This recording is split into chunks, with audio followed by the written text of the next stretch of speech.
ಎಲ್ಲರಿಗೂ ನಮಸ್ಕಾರ ರೀ. ರಿಯಾಸ್ ಕಿಚನ್ಗೆ ಸ್ವಾಗತ. ಇವತ್ತು ನಾನು ಈ ಒಂದು ಜೋಳದ ರೊಟ್ಟಿ ನೋಡ್ರಿ, ನಮ್ಮಲ್ಲಿ ಈ ಒಂದು ಜೋಳದ ರೊಟ್ಟಿ ಉಳಿದಿದೆ. ಮತ್ತಂದರೆ ಇದು ಜೋಳದ ರೊಟ್ಟಿ ಅಂದರೆ ನನ್ನ ಕಡೆ ಜೋಳದ ರೊಟ್ಟಿ ಇತ್ತು, ಜೋಳದ ರೊಟ್ಟಿಲ್ಲದೆ ಮಾಡ್ತಾಯಿದ್ದೀನಿ. ಇದು ಅಕ್ಕಿ ರೊಟ್ಟಿ ಉಳಿದ್ರೆ ಅಕ್ಕಿ ರೊಟ್ಟಿ ಒಳಗೂ ಮಾಡ್ಬೋದು, ಚಪಾತಿ ಉಳಿದ್ರೆ ಚಪಾತಿಯಲ್ಲೂ ಮಾಡ್ಬೋದು. ಇದು ಒಂಥರ ಉಪ್ಪಿಟ್ಟು ಥರನೇ ಮಾಡ್ತೀನಿ ರೊಟ್ಟಿದು.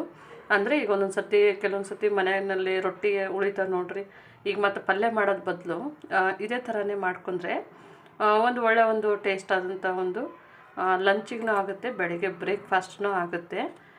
ನಾನು ಇವಾಗ ರೊಟ್ಟಿಯನ್ನು ಈ ಥರನೇ ಪೀಸ್ಗಳು ಮಾಡ್ತೀನಿ ರೀ. ಅಂದರೆ ಈ ಥರ ಮುರಿದ್ರೆ ನಮ್ಮದು ರೊಟ್ಟಿ ಪೀಸ್ ಆಗುತ್ತೆ, ಬೇಕಾದಷ್ಟು ನೋಡ್ಬೋದು.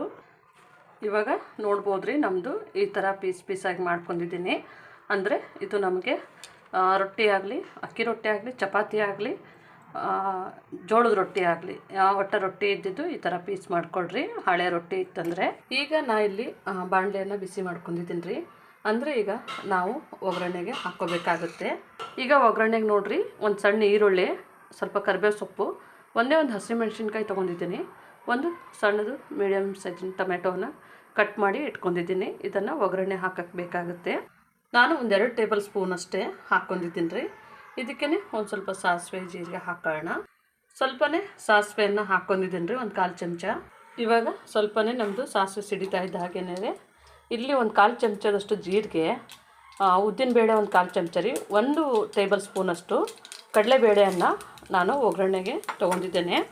ಅಂದರೆ ಇದು ನೀವು ಹಾಕಿದ್ರೂ ಆಗುತ್ತೆ, ಹಾಕ್ಲಿಕ್ಕಂದ್ರೂ ಆಗುತ್ತೆ. ಸ್ವಲ್ಪನೇ ಇದನ್ನು ಕೆಂಪು ಮಾಡ್ಕೊಂಡು ಇವಾಗ ನಮ್ಗೆ ಸ್ವಲ್ಪ ಕೆಂಪಗಾಗಿದೆ ರೀ.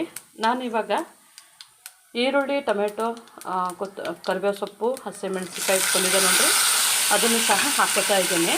ನೀವು ಬರೀ ಈರುಳ್ಳಿ, ಟೊಮೆಟೊ, ಹಸಿಮೆಣ್ಸಿನ್ಕಾಯಿ ಹಾಕ್ಕೊಂಡ್ರೂ ಚೆನ್ನಾಗಿರುತ್ತೆ, ಒಳ್ಳೆ ಟೇಸ್ಟ್ ಕೊಡುತ್ತೆ. ಇವಾಗ ಸ್ವಲ್ಪನೇ ನಮ್ಮದು ಒಗ್ಗರಣೆಯನ್ನು ಬಾಡಿಸ್ಕೊಂಡಿದ್ದೀವಿ ರೀ. ಇವಾಗ ಇದಕ್ಕೆ ನೋಡಿರಿ ಸ್ವಲ್ಪನೇ ಉಪ್ಪನ್ನು ಸಹ ಸೇರಿಸೋಣ. ಉಪ್ಪು ಸೇರಿಸೋದಾದಮೇಲೆ ನೋಡಿರಿ ಸ್ವಲ್ಪನೇ 1 ಚಮಚ ಅಚ್ಚ ಖಾರದ ಪುಡಿ, ಒಂದು 1/4 ಚಮಚದಷ್ಟು ಅರಿಶಿನ ಪುಡಿಯನ್ನು ಹಾಕ್ಕೊಂಡಿದ್ದೇನೆ. ಇದನ್ನು ಸಹ ನಾನು ಇದರಲ್ಲಿ ಚೆನ್ನಾಗಿ ಬಾಡಿಸ್ಕೊಳ್ಳೋಣ ರೀ.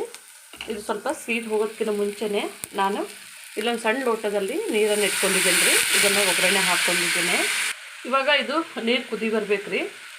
ನೀವು ರೊಟ್ಟಿ ಆಯಿತು, ಚಪಾತಿ ಆಯಿತು ನೋಡ್ಕೊಂಡು ಅದು ನೀವು ಈ ಥರನೇ ನೀರು ಚೆನ್ನಾಗಿ ಕುದಿ ಬರಿಸಿ ನಾವೀಗ ಪೀಸ್ ಮಾಡಿ ಇಟ್ಕೊಂಡಿರೋವಂತಹ ರೊಟ್ಟಿಯನ್ನು ಇದರೊಳಗೆ ಹಾಕೋಣ. ಚೆನ್ನಾಗಿ ಕುದಿ ಬರಬೇಕು. ಇವಾಗ ನಮ್ಮದು ಕುದಿ ಬರ್ತಾ ಇದೆ ರೀ. ನಾನು ಇದಕ್ಕೆ ಚಪಾತಿಯನ್ನು ಹಾಕೋತಾ ಇದ್ದೇನೆ. ಇವಾಗ ನಮ್ಮ ರೊಟ್ಟಿ ಎಲ್ಲ ಹಾಕೊಂಡಾಗಿದೆ ನೋಡಿರಿ. ಇದರೊಳಗೆ ನಾವು ಸ್ವಲ್ಪನೇ ಇದು ಮಾಡಬೇಕು. ನೀರು ಜಾಸ್ತಿ ಆದರೂ ಪರವಾಗಿಲ್ಲ, ಕಮ್ಮಿ ಆದ್ರೂ ಪರವಾಗಿಲ್ಲ. ಕಮ್ಮಿ ಆದರೆ ಒಂಚೂರು ಮೇಲೆ ಬಿಸಿ ಮಾಡಿ ಹಾಕ್ಕೋಬೋದು. ಇದು ಒಂಥರ ಉಪ್ಪಿಟ್ಟು ಥರನೇ ಮಾಡಬೇಕು ರೀ, ಅಂದರೆ ಟೇಸ್ಟು ಚೆನ್ನಾಗಿರುತ್ತೆ. ಇವಾಗ ನಮ್ಮದು ನೀರೆಲ್ಲ ಹಿಡ್ಕೊಂಡಾಗಿದೆ ರೀ. ನಿಮಗೆ ಸ್ವಲ್ಪ ನೀರು ಥರ ಬೇಕಂತಂದರೆ ಇನ್ನೊಂದು ಸ್ವಲ್ಪ ನೀರು ಬಿಸಿ ಮಾಡಿ ಸೇರಿಸ್ಕೋಬೋದು, ಇಲ್ಲಿಗೆ ಮುಂಚೆನೇ ಹಾಕ್ಕೋಬೋದು. ನಾನು ಇದೊಂದು 2 ನಿಮಿಷಗಳ ಕಾಲ ಮುಚ್ಚಿ ಇದನ್ನು ಸ್ಲೋ ಫ್ಲೇಮ್ನಲ್ಲಿಟ್ಟು ಬೇಯಿಸ್ತಾ ಇದ್ದೇನೆ. 2 ನಿಮಿಷ ಆಗಿದೆ ರೀ.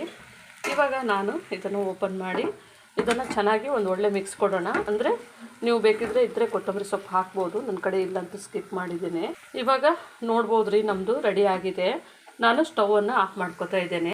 ನೋಡಿದ್ರಲ್ರಿ, ನಮ್ಮದು ರೊಟ್ಟಿಯಲ್ಲಿ ಈ ಥರ ಚೆನ್ನಾಗಿ ಒಂದು ಬೆಳಗ್ಗೆ ಬ್ರೇಕ್ಫಾಸ್ಟ್ ಆದ್ರೂ ಆಗುತ್ತೆ, ಇದು ಮಧ್ಯಾಹ್ನ ಲಂಚ್ ಆದ್ರೂ ಆಗುತ್ತೆ. ನೀವು ಮನೆಯಲ್ಲಿ ಒಂದು ಸರ್ತಿ ಟ್ರೈ ಮಾಡಿ ನೋಡಿ.